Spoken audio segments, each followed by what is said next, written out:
OK, je vais essayer de faire ça assez rapidement. OK, les dimensions. Les dimensions, OK, on a trois dimensions d'espace selon le système cartésien, c'est-à-dire l'axe des X, des Y, Z. Puis, c'est projeté dans vos têtes là, à cause de votre esprit cartésien à l'infini. Hein. Puis là, notre ami Einstein, il met une boule là-dessus, puis là, oh, ça fait courber l'espace-temps. Ah, OK, correct. Tu peux bien penser ça. Euh, Mettons qu'on change ça. Mettons que c'est pas à l'infini, puis que c'est la relativité du centre. OK? Fait que finalement, la longueur a fini par se recourber, puis a fini par former un cercle. Hein? Fait que c'est une dimension qui est repliée sur elle-même. La largeur, ou la profondeur, là, whatever, elle est orthogonale, puis elle se replie sur elle-même, elle aussi. Donc, la longueur puis la largeur, c'est une seule dimension de surface qui est sphérique.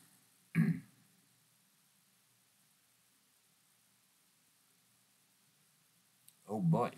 Fait que finalement, là, il n'y a plus trois dimensions de l'espace, il y en a juste deux. Il y a la dimension de surface, puis il y a la hauteur. Donc, la relativité du centre.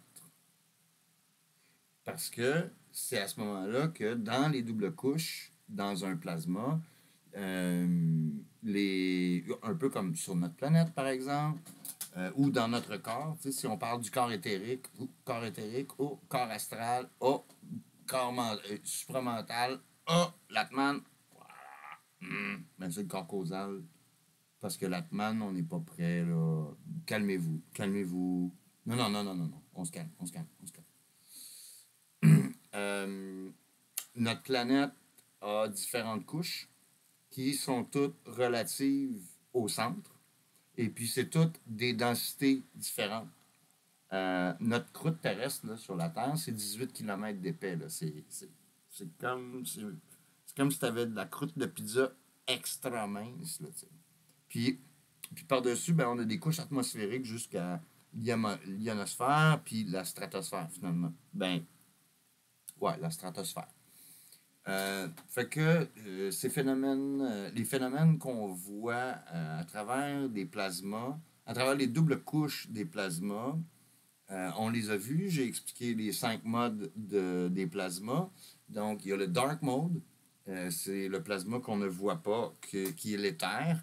Parce que l'expérience de Michelson-Morley a été refaite. Ça s'appelle Extended Michelson-Morley Interferometer, un interféromètre experiment, euh, qui est sur YouTube. Vous pouvez la trouver. Ça démontre clairement que Michelson-Morley se sont trompés, puis l'éther existe parce que l'éther, c'est un plasma en dark mode.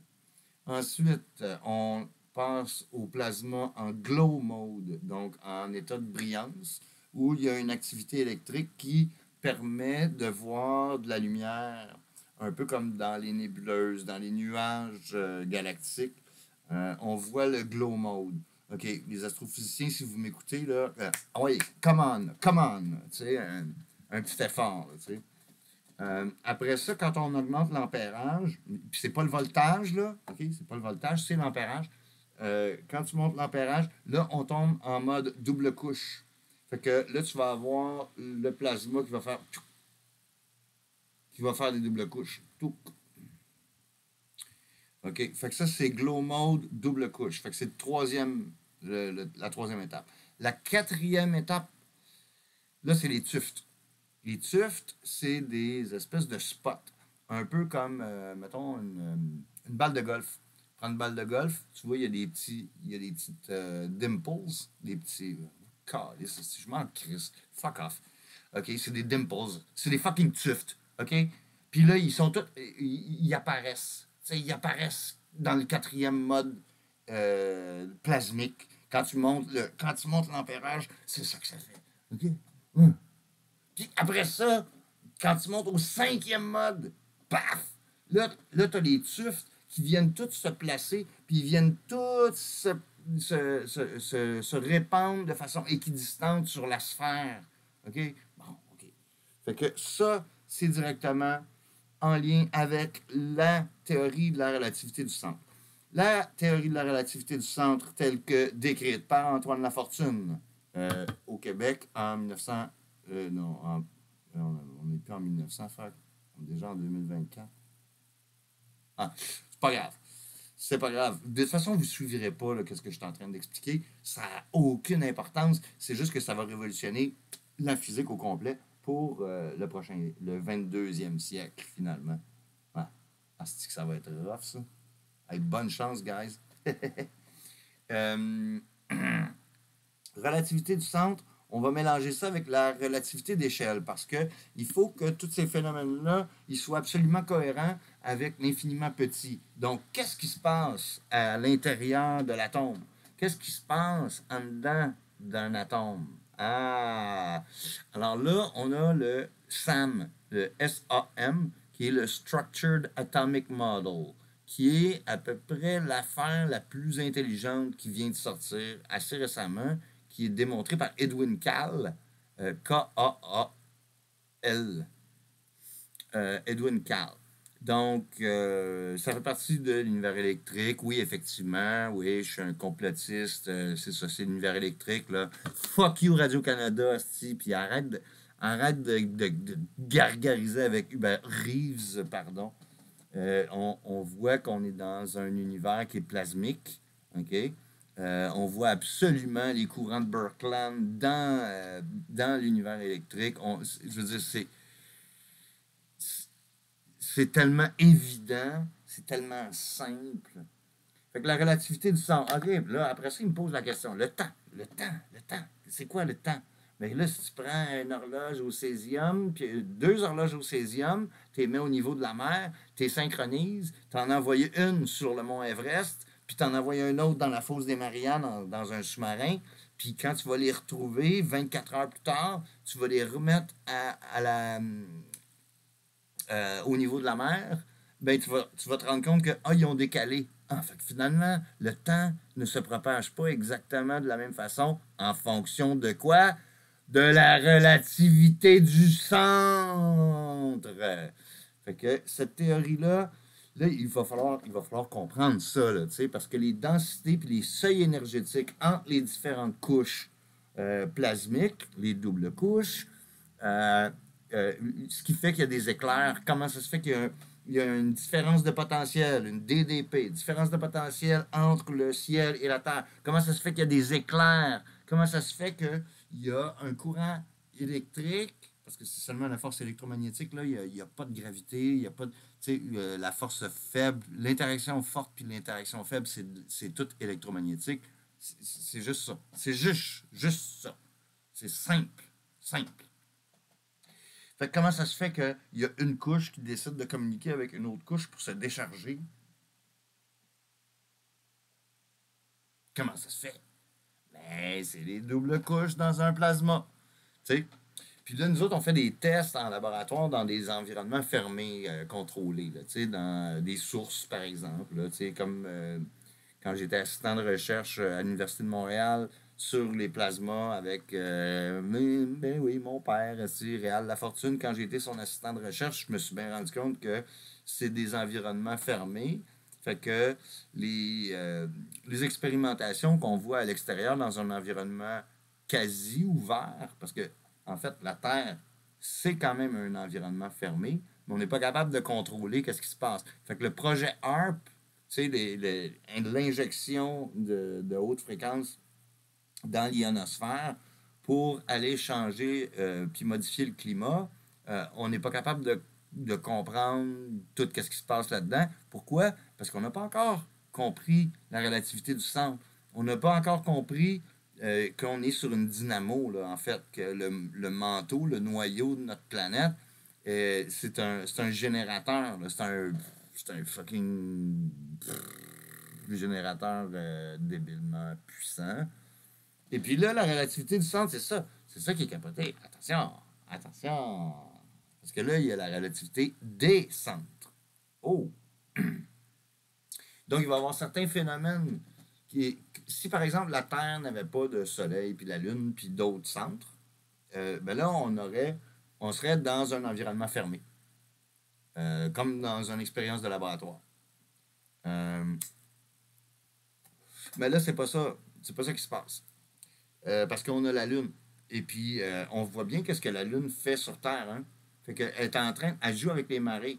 Fait que c'est les doubles couches avec des densités différentes. L'eau n'a pas la même densité que l'air. Et puis là, la Lune attire sur ça. Fait que c'est encore des doubles couches plasmiques. OK? D'ailleurs, le trou dans la couche d'ozone, là, c'était juste un dimple, c'était juste un espèce de moment où les doubles couches étaient comme s'entrecroisaient, là. Tu sais?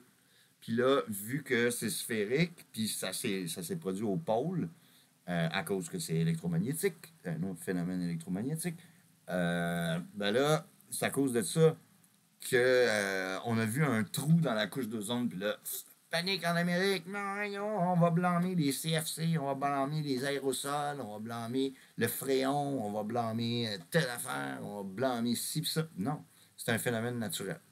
C'est un phénomène naturel, puis ça arrive souvent que les doubles couches finissent par s'entrecroiser, surtout au pôle. Surtout au pôle. Parce que c'est une sphère, hein?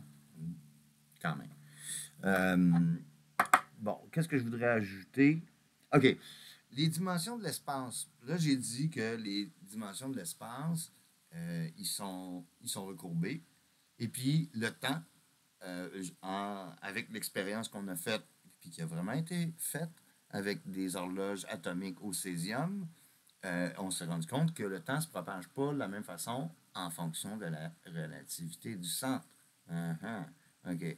Fait que finalement, le temps et l'espace ne sont qu'une seule dimension. Et puis, il y a seulement la relativité du centre qui existe. Oh! Ça, c'est un petit peu raide à prendre. C'est un petit peu raide à prendre. Ça ne serait pas facile, là, tu sais, de... Hein, OK, finalement, les dimensions sont pas... C'est pas cartésien. Ah, non. Puis la gravitation, c'est une différence de potentiel électrique.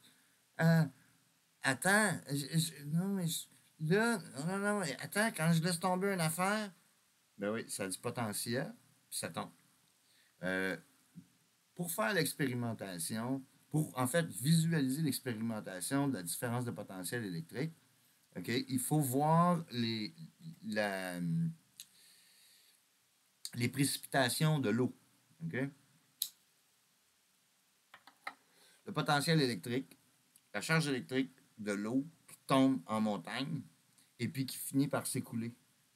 Et puis, on va voir là, que à chaque palier, là, à chaque temps de palier, la charge, la différence de potentiel change entre l'eau, mettons, qui est en haut de la montagne, puis au fur et à mesure qu'elle descend, la différence de potentiel change par rapport à l'air ambiant. Puis par rapport aussi, oh attention, une autre relativité du centre, oh le soleil qui est en ce moment, puis pour la prochaine année, va être en état d'activité cyclique à toutes les 11 ans. Fait que là, il y a toute une charge électrique là, qui vient un peu fucker nos données parce qu'on n'est pas capable de calculer ça. Nous autres, on n'a pas compris encore c'était quoi la relativité du centre. Fait que, comment tu fais pour soigner autour d'une planète, tu sais, si la relativité du centre n'existait pas?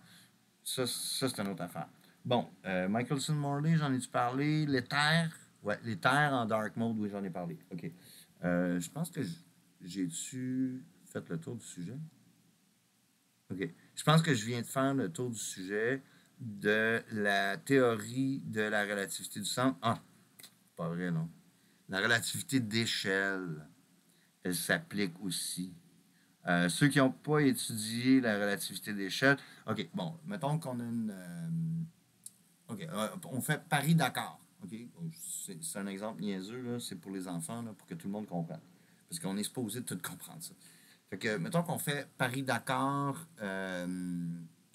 en auto. Tu sais, c'est le rallye. Fait que ça va nous prendre, tu sais, il va falloir prendre telle route, puis là, telle autre route, là, puis là, finalement, notre parcours va être sinueux, puis on va arriver à tant de kilomètres, mettons, quand on va arriver à destination. Si on était un géant, tu sais, un gigantesque, puis on pouvait faire le même trajet, mais en deux enjambées, là, on aurait pratiquement une ligne droite. Fait qu'on aurait Paris-Dakar avec beaucoup moins de kilomètres. Mais si on était une fourmi, alors si on était une fourmi, là, il faudrait monter sur cette feuille-là, descendre sur cette feuille-là, monter une tige, descendre une tige, passer par-dessus un grain de sable, tu sais, faire attention parce que là, il y a une goutte d'eau. Ah, prendre une petite gorgée. Hein, on continue.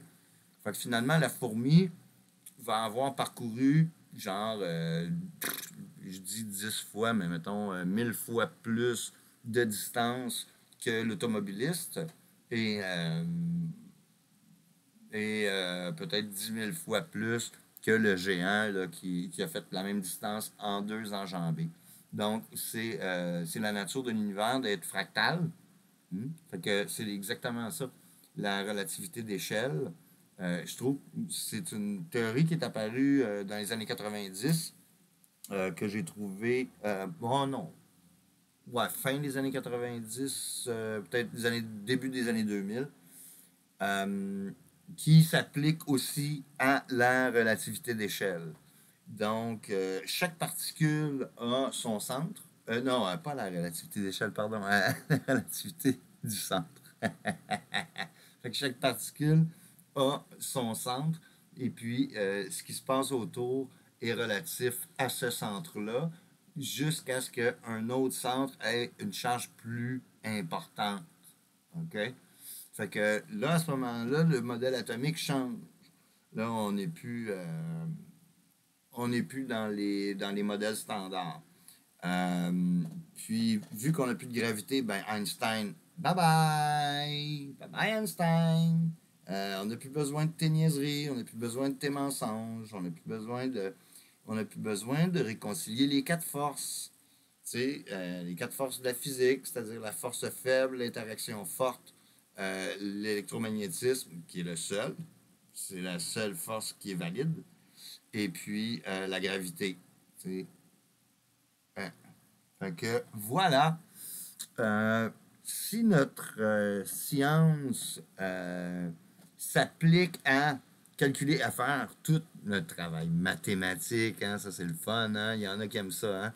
Hein, vous aimez ça, gratter du papier? Ben, grattez-en du papier parce qu'il y en a du stock dans cette théorie-là, et puis ça va rentrer au poste.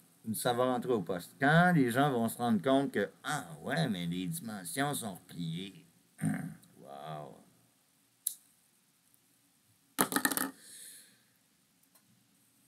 Après ça, vous l'appliquerez à la lumière, vous l'appliquerez aux ondes euh, électromagnétiques et mécaniques parce que c'est exactement la même affaire. OK? Faites des tests aussi avec, avec les infrasons, là, les fréquences en bas de 1 Hertz, là, toutes les micro-fréquences. Euh, Pourquoi? Parce que l'édifice de la physique s'est jamais intéressé à ça, puis... fait que, il reste toute une zone d'exploration dans ce domaine-là, qui a été complètement balayée du revers de la main. Pensez à l'éther aussi, puis le dark mode plasmique, en se basant sur les travaux de Hannes Alven, de Christian Berkland, euh, j'en bouge pas, je pourrais en nommer plein d'autres. Puis, pensez que le temps nous tombe sur la tête, en fait. Le temps, il y a un temps qui est centripète, okay, qui s'écrase sur Terre. Et puis, il y a un temps qui est centrifuge. Et puis, nous, dans notre couche de croûte terrestre, les deux temps se rencontrent ensemble pour créer le présent. Ce qu'on appelle the collapsing of the wave function, c'est seulement le temps qui se rencontre en fonction de la relativité du centre. Alors, c'était tout pour aujourd'hui. J'espère que votre cerveau va carrément exploser. Bye bye!